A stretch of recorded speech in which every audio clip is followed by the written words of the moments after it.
Halo Kidalers, selamat datang kembali di channel Hobi Kidil. Hobi Kidal. Di video kali ini aku ingin membahas mengenai cara merubah kebiasaannya. Maksudnya kebiasaan buruk ya, itu yang harus dirubah. Kebetulan di video ini yang main ada Neville dan juga Dito. Seperti yang aku singgung di video sebelumnya, permainannya Neville itu sering pakai pergelangan tangan. Terus lengannya itu kan kaku jadi nggak pernah dipakai. Nah waktu yang minggu-minggu lalu kan udah pernah aku bilangin, tapi apa ya dia bisa inget apa yang aku bilangin, terus mau dirubah atau enggak. Dan Dito juga seringkali aku kasih pengarahan-pengarahan ya, kayak tips-tips gitu. Kadang-kadang bola itu harus ditaruh mana, terus kalau kepepet harus bagaimana. Nah itu juga sebenarnya banyak sih yang aku kasih tips buat Dito, tapi ya saking banyaknya aku juga nggak inget dia itu perlu merubah apa. Tapi aku nggak mau bahas mengenai teknikal ya, tapi bahas secara general. Kalau kita punya kebiasaan buruk yang kita tahu itu buruk, eh, kamu mau merubah itu gimana caranya? Beruntung banget karena di zaman sekarang udah ada chat GPT. Jadi aku tinggal ketik aja how to change habit, terus keluar deh beberapa poin yang ya sekiranya cocok lah untuk dipakai di dalam permainan badminton. Jadi kadang-kadang kan kita punya bad habit ya. Contohnya ya, kalau aku lihat Andi main itu kadang-kadang dia habis mukul terus diem, nggak langsung kembali ke posisi, atau malah habis mukul keluar lapangan ya karena ada salah teknik untuk memukul bola, tapi ya udah kebiasaan. Jadi setiap kali kita lihat Andi main itu bakal nemuin hal-hal yang seperti itu.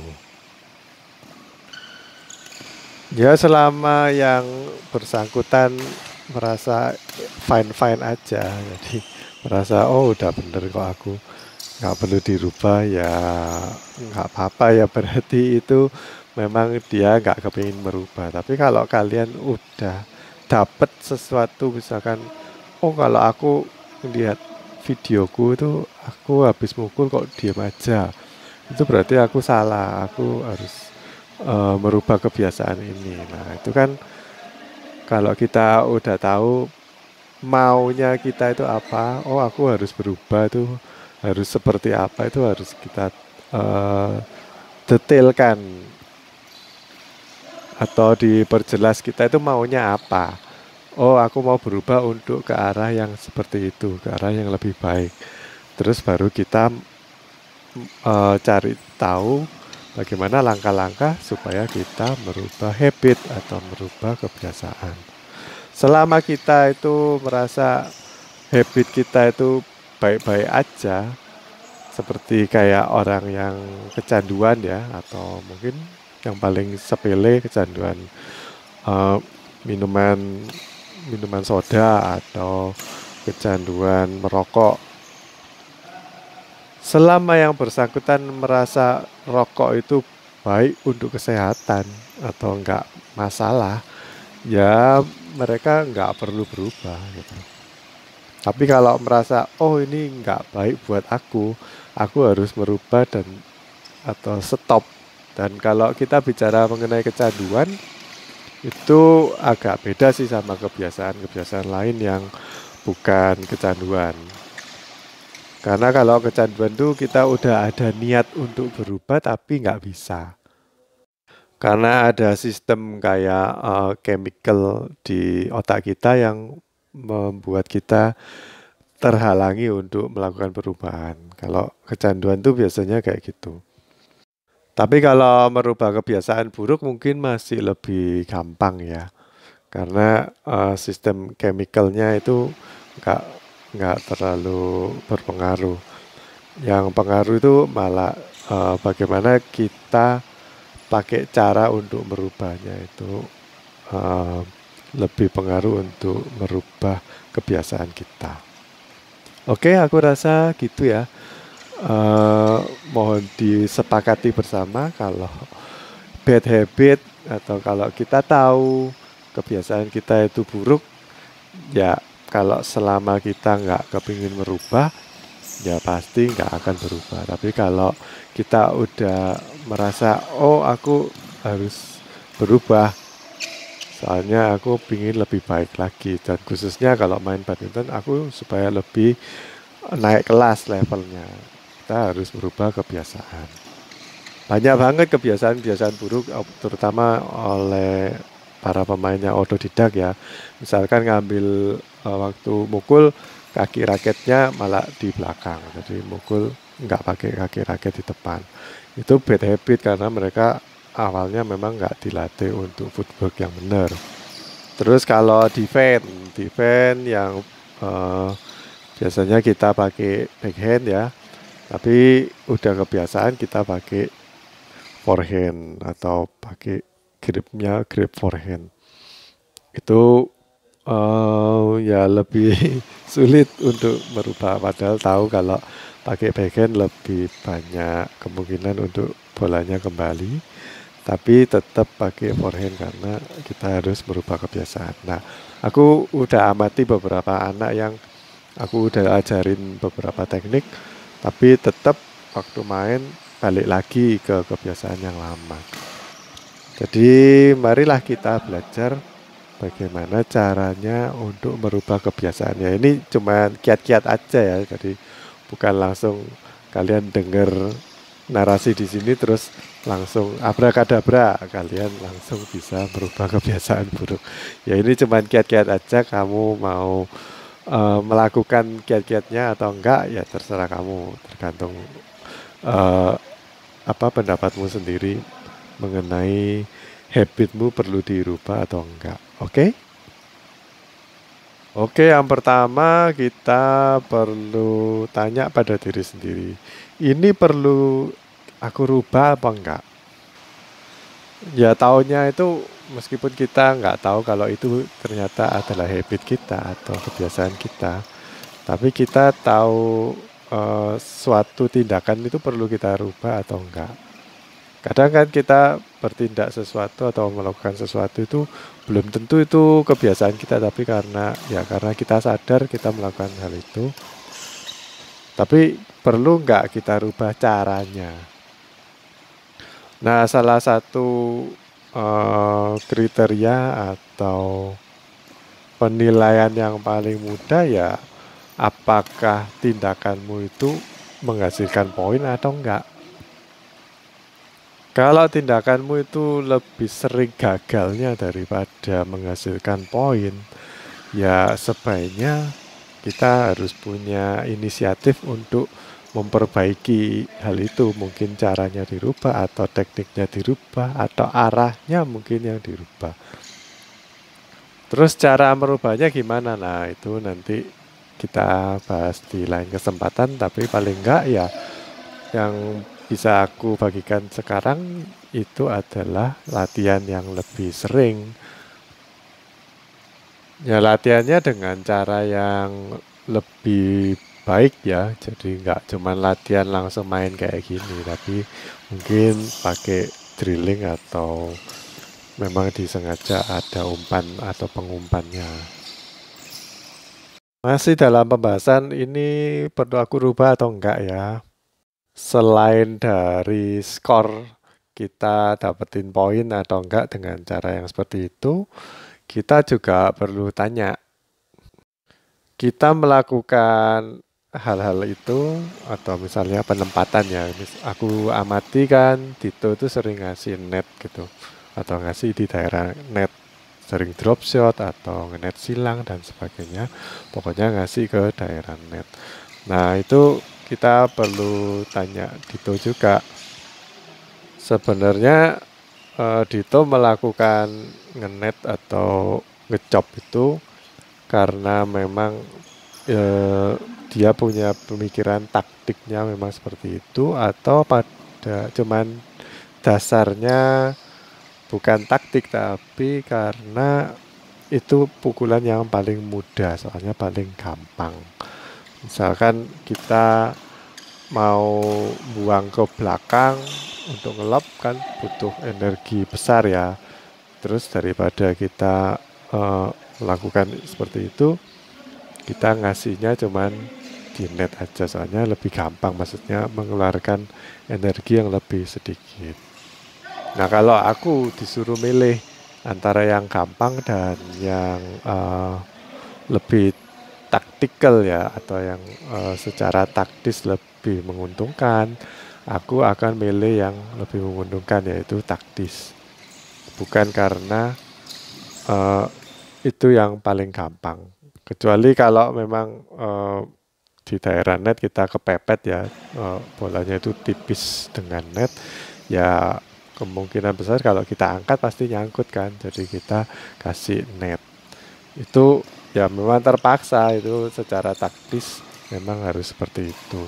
Bukan karena kita males untuk ngangkat bola, karena percuma juga kita angkat, nanti bakal nyangkut. Dan selama ini kalau pengalamanku, bola-bola yang aku kembalikan maksudnya lebih sulit dari yang biasanya, itu kebanyakan malah mendapatkan poin. Jadi aku kepingin ke daerah yang sana, soalnya di sana biasanya kosong. Jadi aku kembalikan memang secara teknik dan secara power mungkin lebih sulit dan lebih makan banyak energi, tapi itu lebih banyak menghasilkan poin karena itu lebih sulit ditebak lawan. Nah, kalau kita mainnya itu random ya, kadang-kadang kita ngecop, kadang-kadang kita ngedut, kadang-kadang kita nyemes, kita ngelop. Nah, itu sulit ditebak oleh lawan. Tapi kalau mainanmu sering drop shot, sering ngecop, itu sama lawan udah ditungguin. Kalau lawannya kakinya kuat loh ya. Kemarin aku juga lawan sama Dito, tapi dapat partner yang om-om atau bapak-bapak yang kakinya itu, aduh, udah lemah banget. Jadi cuman satu langkah ngambil bola di depan itu udah nggak bisa. Jadi aku mau cover juga sulit. Nah, kalau kasusnya seperti itu, ya kamu kasih drop shot atau kasih net terus aja. Jadi habis dia ngelob terus kamu kasih chop, udah pasti dapat poin, soalnya lawannya seperti itu. Tapi kalau lawannya masih muda, masih gesit, nah kamu bakal langsung di net kill. Contohnya aja ya, kalau di sini ya, ketika Dito nerima bola dari Neville atau ngasih bola ke Neville, langsung sama Neville itu di net kill atau di smash, soalnya dia masih muda. Tapi kalau bolanya ke aku, mungkin aku akan mainin cuman di lob dulu, atau nggak buru-buru langsung diteken lawannya. Oke, kalau kita udah tahu pertimbangannya, kita mau berubah atau enggak, dan akhirnya memutuskan untuk merubah kebiasaan, kita akan bahas mengenai bagaimana caranya. Yang pertama yaitu kita coba dulu, coba alternatifnya pakai teknik yang lain. Bagaimana? Apakah bisa lebih keras atau mungkin bisa lebih halus pukulan nettingnya atau sebagainya ya, atau defense juga.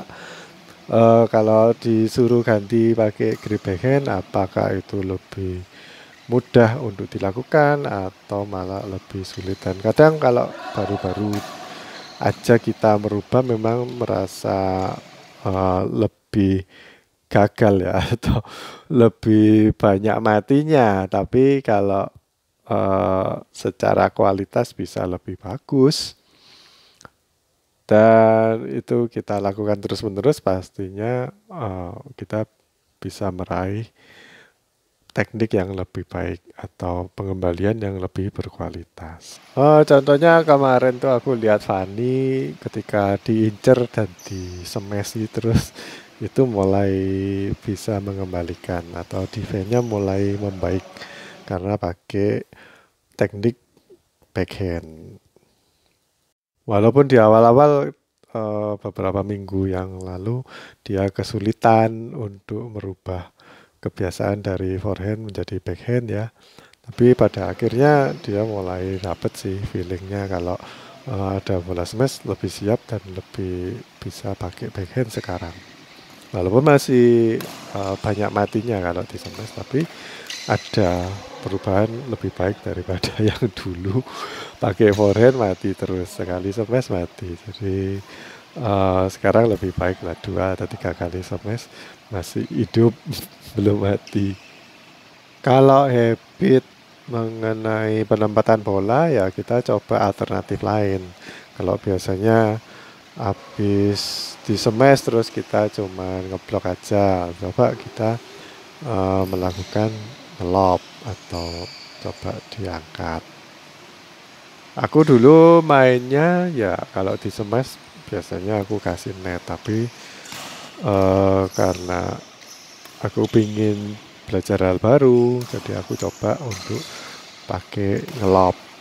Jadi sekarang aku bisa 2, bisa ngeblok dan bisa ngelob kalau di smash. Nanti kalau mau ditingkatkan lagi coba nggak cuman ngelob lurus tapi ngelob silang atau mungkin ditaruh di tengah-tengah lapangan jadi langsung nggak ngelob juga nggak keblok. Kalau keblok kan biasanya cuma di net tapi bisa dirubah arahnya ke tempat lain yang kosong. Nah itu kan jauh lebih berguna buat kita. Jadi kalau kita kaya atau punya banyak variasi dan itu kalau kita mau nyoba ya kita akan punya banyak variasi terus kita tinggal pakai. Jadi kalau seandainya kita punya banyak alat gitu jadi kita bisa pakai satu persatu sesuai dengan kebutuhan kita. Tapi kalau merasa aku kalau di smash cuma tak blok-blok gitu tok, terus tipis kok itu biasanya ngasilin poin, udah aku nggak perlu belajar lagi, cuman itu aja senjata pamungkasku itu senjata andalanku, aku pakai terus aja. Tapi kan kadang-kadang nggak kayak gitu. Kalau ganti lawannya yang lebih bisa counter, nah kita cuma punya satu senjata mati. Tapi kalau kita punya banyak senjata, pakai senjata yang ini nggak bisa, berarti aku harus pakai senjata yang lain. Nah, kalau kita nggak pernah nyoba, ya kita nggak akan punya senjata yang baru itu. Jadi harus dicoba. Kan dicoba itu belum tentu kita cocok ya. Kalau mungkin nggak cocok ya kita ganti lainnya, tapi paling nggak kita coba. Jangan seperti kayak anak kecil yang cuman mau makan gorengan aja, tapi kalau disuruh makan sesuatu yang baru, ngicipi makanan yang baru, makanan Vietnam atau makanan Thailand, nggak mau karena bentuknya mungkin aneh. Terus ya kita nggak pernah tahu, jadi nggak kaya rasanya itu. Taunya ya cuma yang itu aja. Jadi aku dorong kalian untuk belajar hal baru meskipun kalian itu mungkin nggak seberapa cocok atau nggak pakai ya. Cuma nyoba sekali 2 kali pokoknya bisa berhasil. Eh, ya nggak apa-apa, pokoknya udah pernah nyoba lah. Siapa tahu coba hal baru ternyata cocok terus kita bisa pakai dan malah dijadikan senjata andalan. Ya itu tipsnya ya. Jadi untuk merubah kita harus berani mencoba. Tips yang kedua untuk merubah kebiasaan kita jangan pakai kata jangan. Karena otak kita itu nggak bisa proses kata-kata jangan. Misalkan aku bilangin kalian jangan mikirkan gajah. Apa yang kalian pikirkan sekarang? Gajah kan? Misalkan Fandi kemarin aku bilangin kalau defense itu jangan gerak. Terus kalau setiap kali mau disemes, terus kan siap-siap posisinya. Kalau dia mikir, oh sama Coach Jerry dibilangin jangan bergerak, terus malah dia gerak. Tapi harus diganti di otak kita atau di pikiran kita sebelum kita nerima smash ya. Jadi waktu siap-siap untuk defend, itu harusnya Fanny mikirnya diganti pakai kata-kata kalau defend diam. Jadi tidak bergerak. Kan sama aja, tidak bergerak sama diam itu kan sama. Tapi otak kita prosesnya lain. Walaupun kita secara logika tahu bahwa artinya itu sama, tapi otak kita memprosesnya lebih positif. Jadi lebih mengena kata-kata diam itu lebih bagus daripada pakai kata jangan. Kalau kalian nggak percaya ya, di mana-mana kan kalian sering lihat jangan buang sampah di sini, jangan buang sampah di sini. Tetap aja masih ada yang buang sampah di situ karena kata-katanya bukan kata-kata yang positif. Misalkan kalian dapat situasi tertentu, terus kalian ingin merubah, oh setiap kali aku kasih silang, nanti sama lawan dikasih silang balik, aku mati kayak Dito yang tadi ditempatin di kanan sama Andi, itu kan mati terus. Jadi kalau mau merubah kebiasaan, ingat, oh situasi seperti ini buangnya lurus, jadi nggak dibuang ke silang lagi. Lalu yang ketiga tipsnya adalah latihan sesuai situasi main. Jadi kalau selama ini kalian tuh latihannya cuman dikasih drilling yang pelan-pelan aja. Tapi waktu main lawan kita mainnya kan cepet. Jadi kita waktu main tetap aja nggak bisa mengembalikan bola karena pola latihannya kita pelan-pelan aja. Jadi nggak cepat. Kadang-kadang malah atlet itu ginting kalau latihan nggak cuman lawannya cuman satu latihannya, tapi ada coachnya 2 atau 3. Jadi ya kalau coachnya kan udah nggak main mungkin ya. Jadi kalau mau menyamai kemampuannya, jadi kalau latihan itu kan harusnya sparring partnernya kan juga harus lebih pinter ya. Kalau enggak, ya namanya nggak latihan menjadi lebih baik. Tapi itu bisa dikompensasi dengan pakai coach yang 2 atau 3 orang. Walaupun main double juga kadang pakai coach 3 atau 4 orang juga. Supaya waktu pertandingan nanti kita udah punya gambaran. Jadi lawan tuh bisa seperti apa dan kita udah bisa mengembalikan atau paling enggak udah punya pengalaman kalau cepet.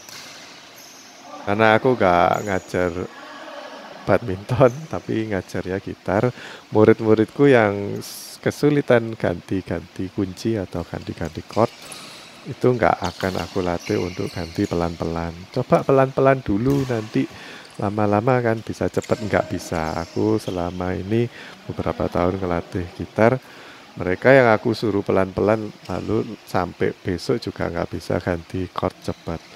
Jadi memang harus dipaksa cepat meskipun salah-salah bolanya, mungkin kalau di badminton kita bolanya out, bolanya nanggung, tapi kalau kita paksa untuk benar dan situasinya cepat, itu aku rasa kedepannya jauh lebih berguna dan lebih cepat untuk merubah kebiasaan kita daripada kalau kita latihannya pelan-pelan aja.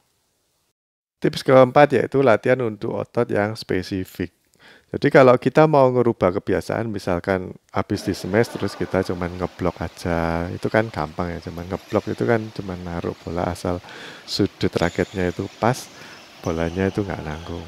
Ya yang penting masuk dulu, itu kalau teori yang lama, yang penting masuk dulu. Tapi kalau kita kepingin masuk dan sekaligus menyerang lawan, itu kan kita perlu tenaga atau power yang ekstra, dan untuk melatih itu kita nggak bisa cuman latihan sewaktu permainan seperti ini, tapi kita harus latihan otot juga. Misalkan voles kita kurang kuat untuk bisa buang bola sampai belakang, atau defense-nya eh, bisa ngelop tapi masih tanggung. Nah, kita harus latihan pakai raket beban atau mungkin pakai dumbbell. Jadi pakai alat bantu lain supaya otot kita terbentuk.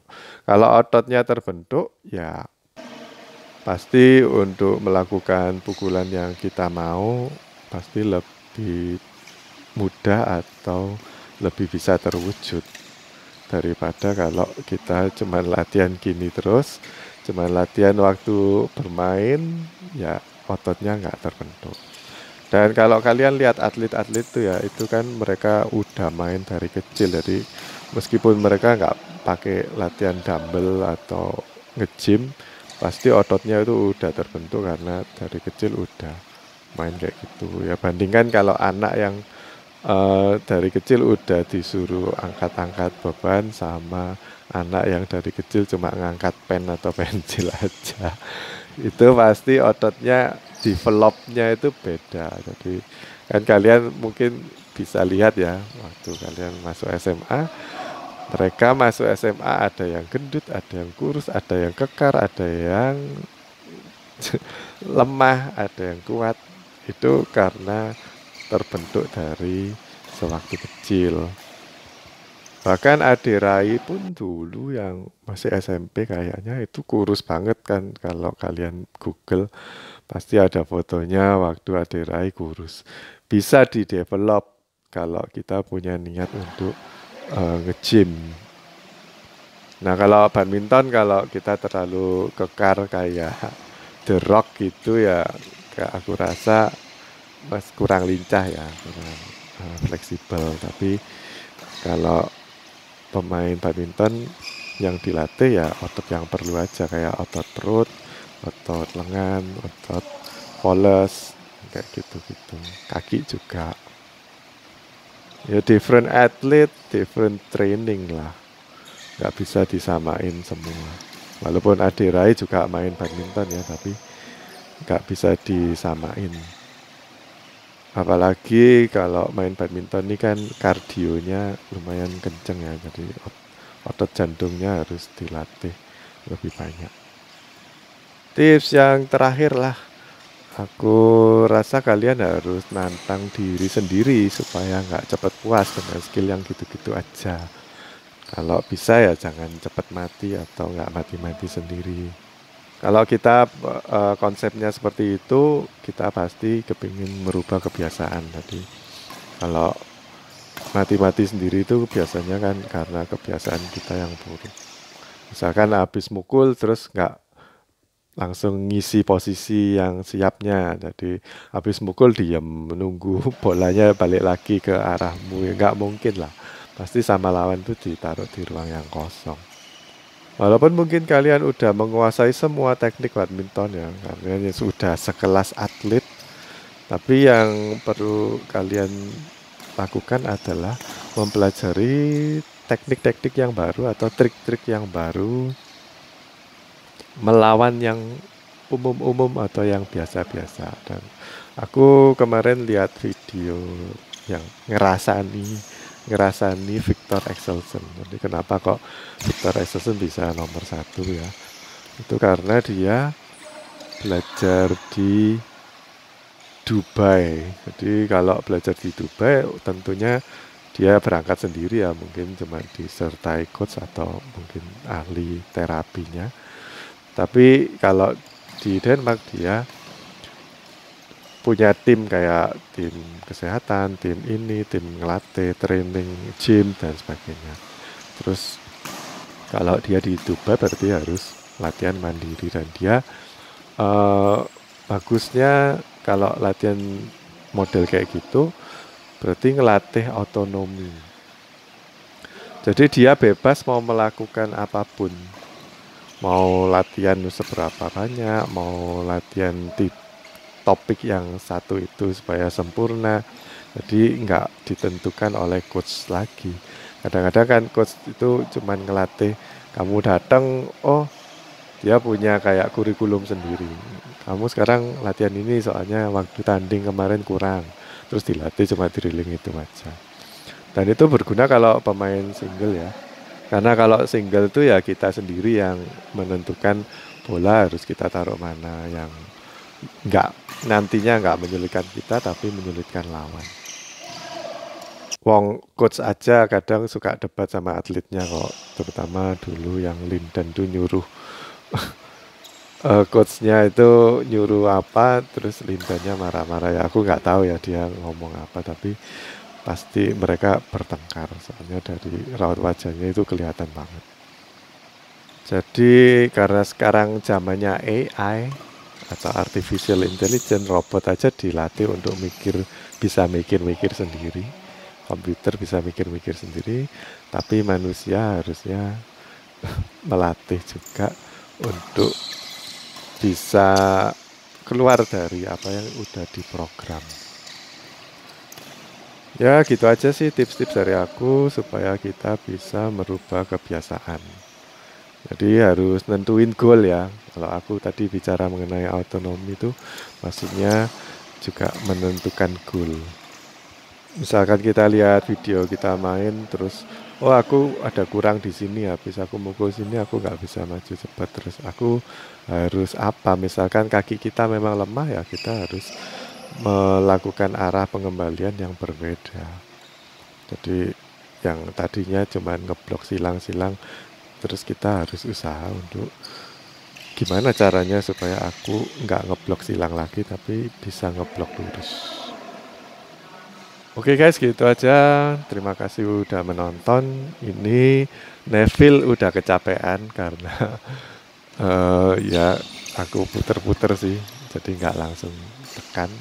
Terus digantikan oleh Ian yang masih fresh. Ini curang soalnya Ian baru datang padahal aku dan ya semua yang di sini udah main beberapa kali.